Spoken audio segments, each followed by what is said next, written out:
রান্নার ভিডিও নিয়ে এখানটায় দেখো আলু কেটে নিয়েছি, তাই সব কিছু বেটে নিয়েছি।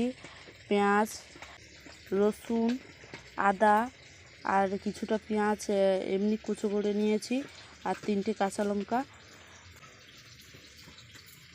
আমার মা মাছ কামড়াচ্ছে, এই দেখো। আজ হবে এই মাছের তেল ঝাল।